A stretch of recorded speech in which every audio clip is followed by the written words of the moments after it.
ನೆರೆದಿರುವ ಎಲ್ಲ ಗಣ್ಯರೇ, ಈ ಕಾರ್ಯಕ್ರಮಕ್ಕೆ ಸಾಕ್ಷಿಯಾಗಿರುವ ಎಲ್ಲದಕ್ಕಿಂತ ಹೆಚ್ಚಾಗಿ ಈ ಕಾರ್ಯಕ್ರಮದ ರೂವಾರಿಗಳು, ನನ್ನ ಆತ್ಮೀಯ ಗೆಳೆಯರಾದಂತಹ ಮಣಿಯವರು ಒಂಥರ ಗೆಳೆಯರನ್ನಾಗೆ ಕಾಯ್ತಾರ. ಎಲ್ಲೂ ಅವರು ಪಿಕ್ಚರ್ ಅಲ್ಲಿ ಕಾಣಿಸ್ಕೊಳ್ಳಲ್ಲ, ತೆರೆ ಹಿಂದೆ ನಿಂತು ಕೆಲಸ ಮಾಡ್ತಾ ಇರ್ತಾರೆ. ಅತ್ಯಂತ ಕ್ರಿಯಾಶೀಲ ವ್ಯಕ್ತಿ, ಮತ್ತೆ ಒಂಥರ ಪಾರಸದಂತಹ ವ್ಯಕ್ತಿ ಅಂತಾನೆ ಹೇಳ್ಬೋದು. ಇಲ್ಲಿ ಸೇರಿರುವ ಎಲ್ಲರಿಗೂ ಕೂಡ ನಾನು ನಮಸ್ಕಾರಗಳನ್ನು ತಿಳಿಸ್ತಾ, ಇವತ್ತು ಒಂದು ಒಳ್ಳೆಯ ಕಾರ್ಯಕ್ರಮವನ್ನ ನಮ್ಮ ಪತ್ರಕರ್ತರ ಪತ್ರಕರ್ತರ ಸಂಪಾದಕರ ಮತ್ತು ವರದಿಗಾರರ ಸಂಘ ಆಯೋಜನೆ ಮಾಡಿದೆ. ಈ ಕಾರ್ಯಕ್ರಮದಲ್ಲಿ ನಾನು ಅತ್ಯಂತ ಸಂತೋಷದಿಂದ ಭಾಗಿಯಾಗಿದ್ದೇನೆ. ಒಂದು ಜಾತಿ, ಒಂದು ಮತ, ಒಂದು ದೇವರು. ಒಂದು ಜಾತಿ, ಒಂದು ಮತ, ಒಂದು ದೇವರು. ಇದು ಅಂದಿನ ದಿನಗಳಲ್ಲಿ ಬ್ರಹ್ಮರ್ಷಿ ನಾರಾಯಣ ಗುರುಗಳು ಕೊಟ್ಟಂತಹ ಸಂದೇಶ. ಯಾಕೆಂತಂದ್ರೆ ಈ ಜಾತ್ಯತೀತ ಮರ್ಯಾದಾ ಹತ್ಯೆಗಳು ಏನು ನಡೀತಾ ಇದೆ ಇವತ್ತಿನ ದಿನಗಳಲ್ಲಿ ನೀವೆಲ್ಲರೂ ಕೂಡ ನೋಡ್ತಾ ಇದ್ದೀರಿ. ತಂತ್ರಜ್ಞಾನ ಎಷ್ಟೇ ಬೆಳೆದಿದ್ರು ಕೂಡ, ತಂತ್ರಜ್ಞಾನದಲ್ಲಿ ನಾವು ಎಷ್ಟೇ ಬೆಳೆದಿದ್ರು ಕೂಡ ಜಾತಿ ವ್ಯವಸ್ಥೆ ಇವತ್ತು ನಮಗೆ ಆಳವಾಗಿ ಇರುವುದಿದೆ. ಮರ್ಯಾದಾ ಹತ್ಯೆಗಳು ಕೂಡ ಜಾತಿ ಹೆಸರಲ್ಲಿ ನಾವು ನೋಡ್ತಾ ಇದ್ದೇವೆ. ಈ ಸಂದರ್ಭದಲ್ಲಿ ನಾರಾಯಣ ಗುರುಗಳ ಆದರ್ಶ ನಮಗೆಲ್ಲರಿಗೂ ಕೂಡ ಪ್ರಸ್ತುತ. ಯಾಕೆಂತಂದ್ರೆ ನಾರಾಯಣ ಗುರುಗಳ ಬದುಕಿನ ಗುರಿಯೇ ಒಂದು ಅಪ್ಪಟವಾದಂತಹ ಮನುಷ್ಯರನ್ನ ತಯಾರು ಮಾಡೋದಾಗಿದೆ.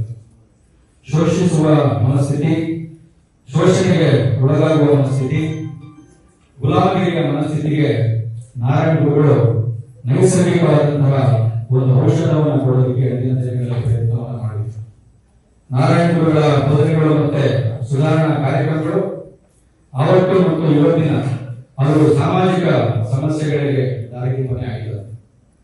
ಒಂದು ಜಾತಿ, ಒಂದು ಮತ, ಒಬ್ಬನೇ ದೇವರು ಮಾನವನಿಗೆ ಅವತ್ತು ಅವರು ಕೊಟ್ಟಂತಹ ಒಂದು ಪ್ರಸಿದ್ಧ ಘೋಷಣೆಯಾಗಿದೆ. ಯಾವ ದೇವಸ್ಥಾನದಲ್ಲಿ ನಿಮಗೆ ಪ್ರವೇಶ ಕೊಡೋದಿಲ್ವೋ ನೀವು ಯಾವ ಯೋಚನೆ ಮಾಡಬೇಡಿ, ದೇವಾಲಯಗಳನ್ನೇ ನಾನು ನಿಮ್ಮ ಮುಂದೆ ತಂದು ನಿಲ್ಲಿಸ್ತೀನಿ ಅಂತ ಅವತ್ತು ನಾರಾಯಣ ಗುರುಗಳು ಹೇಳಿದ್ರು. ಹಾಗೆಯೇ ಬರೀ ದೇವಾಲಯಗಳು ಮಾತ್ರ ಅಲ್ಲ, ಶಿಕ್ಷಣ ಸ್ವಾತಂತ್ರ್ಯವನ್ನು ಗಳಿಸಿ ಅನ್ನೋದು ಕೂಡ ಅವರ ಪ್ರಮುಖ ಕರೆಯಾಗಿದೆ. ಹಿಂದುಳಿದ ಸಮುದಾಯಗಳಿಗೆ ಶಾಲೆಗಳು ಮತ್ತು ಕಾಲೇಜುಗಳನ್ನ ಸ್ಥಾಪಿಸುವ ಮೂಲಕ ನಾರಾಯಣ ಗುರುಗಳು ಬಹಳ ಶ್ರಮವನ್ನು ಹಾಕಿದರು.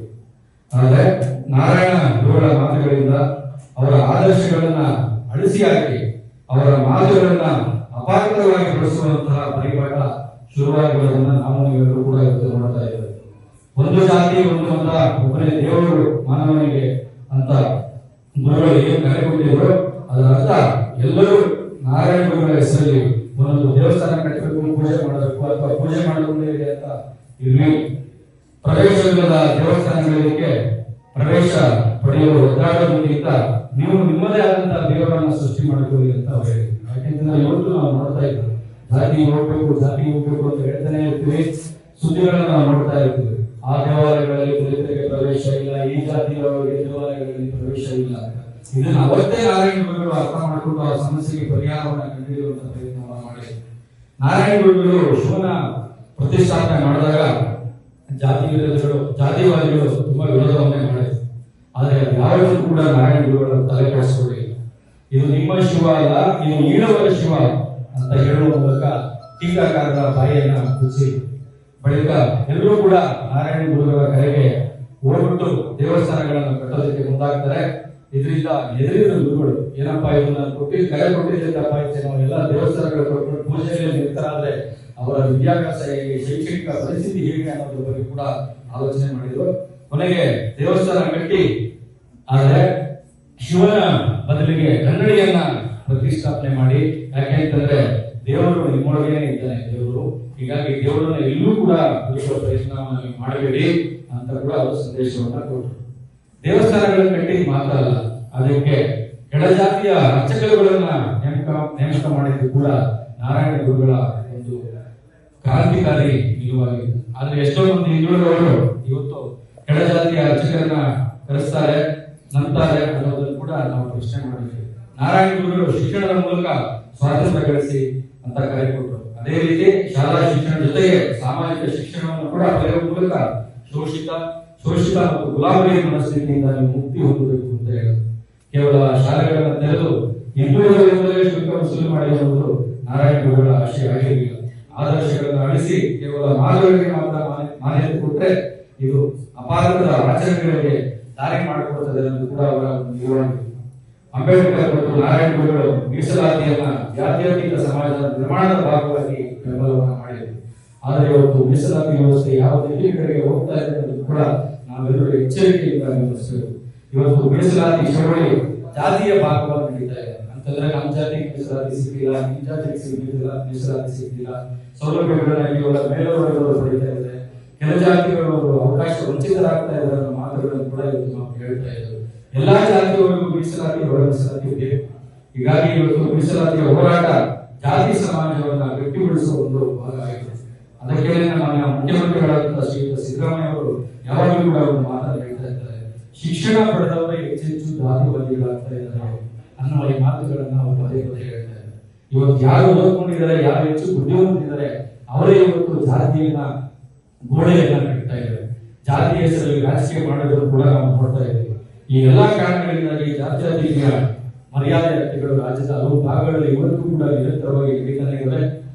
ಜಾತಿಯವರನ್ನೇ ಸುತ್ತ ತುಂಬಿಕೊಂಡು ಓಡಾಡುವುದೇ ದೊಡ್ಡ ಸಾಮರ್ಥ್ಯ ಅನ್ನೋದು ಕೂಡ ನಾವು ನೋಡ್ತಾ ಇದ್ದೀವಿ. ಇದು ನಿಜವಾಗ್ಲೂ ಕೂಡ ಒಂದು ದುರಂತದ ಸಾಮಾಜಿಕ ರಾಜಕೀಯ ಸಂದರ್ಭವನ್ನ ನಾವು ನೀವು ಕೂಡ ಗಮನಿಸ್ತಾ ಇದ್ದೇವೆ. ಆದ್ರಿಂದ ಧಾರ್ಮಿಕ ಸಹಿಷ್ಣುತೆ ಮತ್ತು ವಿಶ್ವ ಬಂಧುತ್ವವನ್ನ ಆಚರಿಸುವ ಮೂಲಕ ನಾರಾಯಣ ಗುರುಗಳ ಆದರ್ಶಗಳಲ್ಲಿ ನಾವು ಚೈತನ್ಯವನ್ನ ಹೊಂದಬೇಕಾಗಿದೆ. ಧರ್ಮ ಯಾವುದಾದ್ರೂ ಇರಲಿ, ಮನುಷ್ಯನನ್ನ ಉತ್ತಮಗೊಳಿಸಿದರೆ ಸಾಕು ಅನ್ನೋದು ಅವರ ವಿಶಾಲ ದೃಷ್ಟಿಕೋನ ಆಗಿದೆ.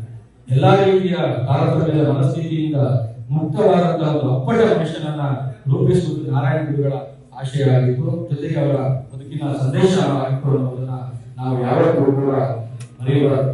ಕೇರಳದಲ್ಲಿ ಹುಟ್ಟಿದ್ರು ಕೂಡ ಅವರ ತತ್ವ ಮತ್ತು ಆದರ್ಶಗಳು ಈ ರಾಜ್ಯ ವ್ಯಾಪಿಸಿರೋದನ್ನ ನಾವು ನೋಡ್ತಾ ಇದ್ದೇವೆ. ಯಾಕೆಂದ್ರೆ 19ನೇ ಶತಮಾನದ ಅಂತ್ಯದಲ್ಲಿ 20ನೇ ಶತಮಾನದ ಮೊದಲ ಭಾಗದಲ್ಲಿ ಕೇರಳದ ತಳ ಸಮುದಾಯಗಳು ಅಸ್ಪೃಶ್ಯತೆ, ಅಂಧಶ್ರದ್ಧೆ, ಬಡತನ, ಅನಕ್ಷತೆಯಿಂದ ಬೆಳೆಯುತ್ತಾ ಇವೆ.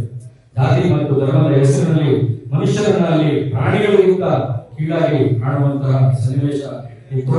ಇಂತಹ ಸಂದರ್ಭದಲ್ಲಿ ನಾರಾಯಣ ಗುರುಗಳು ಕೊಟ್ಟಂತಹ ಕರೆಗೆ ಹೋಗ್ಬಿಟ್ಟು ಎಲ್ಲರನ್ನೂ ಕೂಡ ಜಾತಿ ಅಂತ ಹೊಡೆದಾಡ್ತಾ ಇದ್ರು. ಅವರೆಲ್ಲರೂ ಕೂಡ ಸುಧಾರಣೆ ತರುವಂತಹ ಪ್ರಯತ್ನವನ್ನ ಮಾಡಿದ್ರು. ಅದೇ ರೀತಿ ಇನ್ನುಳಿದ ಜಾತಿಗಳ ಮಕ್ಕಳನ್ನ ಸರ್ಕಾರಿ ಶಾಲೆಗಳು ಕೂಡ ಅಲ್ಲಿ ಸೇರಿಸ್ತಾ ಇರಲಿಲ್ಲ. ಅವರಿಗೆ ಸ್ಥಳೀಯ ಸಂಸ್ಥೆಗಳಲ್ಲಿ ಅಥವಾ ಯಾವುದೇ ಚುನಾವಣೆಗಳಲ್ಲಿ ಮತದಾರರ ಹಕ್ಕು ಕೂಡ ಇರಲಿಲ್ಲ. ಹಲವಾರು ಬಗೆಯ ಅಂಧಶ್ರದ್ಧೆಗಳನ್ನ ಆಚರಣೆ ಮಾಡಿಕೊಂಡು ಬರ್ತಾ ಇದ್ದಂತಹ ಸನ್ನಿವೇಶದಲ್ಲಿ ನಾರಾಯಣ ಗುರುಗಳು ಪ್ರವೇಶ ಮಾಡಿ ಜನರಿಗೆ ಒಳ್ಳೆಯ ದಾರಿ ತೋರಿಸುವಂತ ಪ್ರಯತ್ನವನ್ನ ಮಾಡಿದ್ರು. ಇವತ್ತು ಕೇರಳ ಅತ್ಯಂತ ಪ್ರಗತಿ ಮತ್ತು ಉದ್ಯಮಶೀಲ ಮತ್ತು ಶಿಕ್ಷಣದ ಜೊತೆಗೆ ಒಳ್ಳೆಯ ಅಭಿವೃದ್ಧಿಯ ರಾಜ್ಯವಾಗಿ ಬೆಳೀತಾ ಇದೆ ಅಂತಂದ್ರೆ ಅದಕ್ಕೆ ನಾರಾಯಣ ಗುರುಗಳು ನಡೆಸಿದಂತಹ ಚಳವಳಿಗೆ ಕಾರಣ ಅಂತ ನಾವು ಈ ಸಂದರ್ಭದಲ್ಲಿ ಹೇಳಬೇಕಾಗುತ್ತೆ. ಇವತ್ತು ನೋಡ್ತಾ ಇದ್ದೀವಿ ನಾವು ಜಾತಿ ವ್ಯವಸ್ಥೆ ಯಾವ ಮಟ್ಟಕ್ಕೆ ಬಂದಿದೆ ಅಂತ. ಇವತ್ತು ನಾವು ಕರಾವಳಿ ಜಿಲ್ಲೆ ಆಗಿರ್ಬೋದು, ಮಲೆನಾಡು ಭಾಗದಲ್ಲಾಗಿರ್ಬೋದು, ಇವರು ಪಟ್ಟಭದ್ರ ಹಿತಾಸಕ್ತಿಗಳು ಅದರಲ್ಲೂ ಕೂಡ ನಮ್ಮ ಹಿಂದುಳಿದ ವರ್ಗಗಳ ಯುವಕರನ್ನ ಪ್ರಚೋದನೆ ಮಾಡಿ ಬೆಳವಣಿಗೆ ತುಂಬಿಸುವಂತ ಪ್ರಯತ್ನವನ್ನು ಮಾಡ್ತಾ ಇದ್ದಾರೆ. ಇವತ್ತು ಆ ಭಾಗದಲ್ಲಿ ಯಾವುದೇ ಗಲಾಟೆಗಳು ಕೂಡ ಅಲ್ಲಿ ಪ್ರಾಣ ಕಳೆದುಕೊಳ್ಳುವಂತವರು ನಮ್ಮ ಹಿಂದುಳಿದ ವರ್ಗಗಳ ಯುವಕರೇ ಆಗ್ತಾ ಇದೆ. ಇವರು ಪಟ್ಟಭದ್ರ ಹಿತಾಸಕ್ತಿಗಳನ್ನು ನಡೆಸುವಂತಹ ದೇವರು ಮತ್ತೆ ಧರ್ಮದ ಹೆಸರಿನಲ್ಲಿ ಸಮಾಜವನ್ನು ಒಡೆದು ಆಳುವ ನೀತಿಯನ್ನ ಅನುಸರಿಸ್ತಾ ಇದ್ದಾರೆ. ಆದರೆ ನಮ್ಮ ಹಿಂದುಳಿದ ವರ್ಗಗಳ ಯುವಕರು, ಜನಸಮುದಾಯದ ಯುವಕರು ಎಲ್ಲವನ್ನು ಕಣ್ಣು ಕಿವಿ ಮುಚ್ಚಿಕೊಂಡು ನೋಡುವಂತಹ ಪರಿಸ್ಥಿತಿ ಇದೆ.